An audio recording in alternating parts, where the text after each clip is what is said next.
নমস্কার বন্ধুরা, কিচেন বাহারে আপনাদের সবাইকে স্বাগত। আজ আমি আপনাদের বানিয়ে দেখাবো জামের লস্যি। এই জন্য এখানে 200 গ্রাম জাম কিছুক্ষণ জলে ভিজিয়ে রেখে পরিষ্কার করে ধুয়ে নিচ্ছি। জামটা ধুয়ে নেওয়ার পর এবার বীজগুলো বের করে নেব।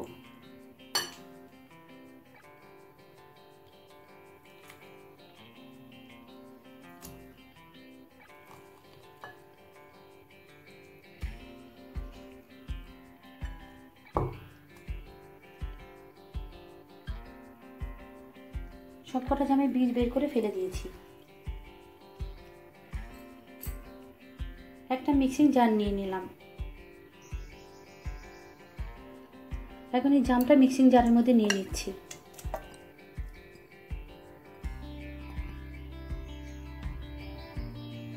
একটা কাঁচা লঙ্কা মাঝখান থেকে ভেঙে দিয়ে দিলাম। হাফ চামচের থেকে একটু কম দিচ্ছি লাল লঙ্কার গুঁড়ো। বিট নুন দিচ্ছি হাফ চামচ।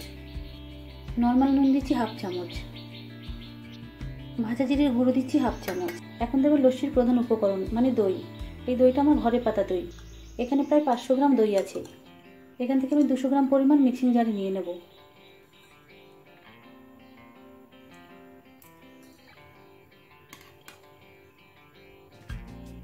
অর্ধেকটা দিচ্ছি পাতিলেবুর রস।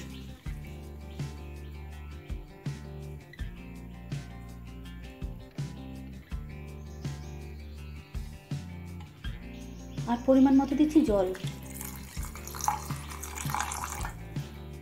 এবার এটা ব্লেন্ড করে নেব। সবকিছু ভালোভাবে ব্লেন্ড করা হয়ে গেছে। এখন এর মধ্যে দিচ্ছি বরফের কুচি।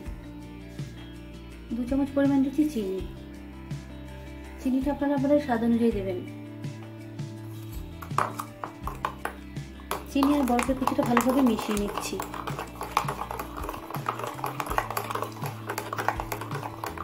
বরফের কুচি না দিয়ে আপনারা বরফের কিউবগুলোও ব্যবহার করতে পারেন। আমার কাছে কিউবটা অ্যাভেলেবেল ছিল না বলে আমি বরফের কুচিটা ব্যবহার করলাম। বরফ আর চিনিটা মেশানো হয়ে গেছে।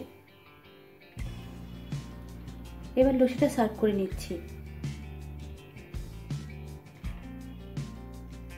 জামের লস্যির রেসিপি আপনাদের কাছে কেমন লাগলো কমেন্ট করে জানাবেন। ভালো লাগলে লাইক শেয়ার করবেন। আমার চ্যানেলে নতুন বন্ধু হলে আমার চ্যানেলটিকে সাবস্ক্রাইব করবেন। তাহলে আজকের মতো এই পর্যন্ত। আবারও দেখা হবে নতুন কোনো রেসিপি নিয়ে। সকলে ভালো থাকবেন, সুস্থ থাকবেন। ধন্যবাদ।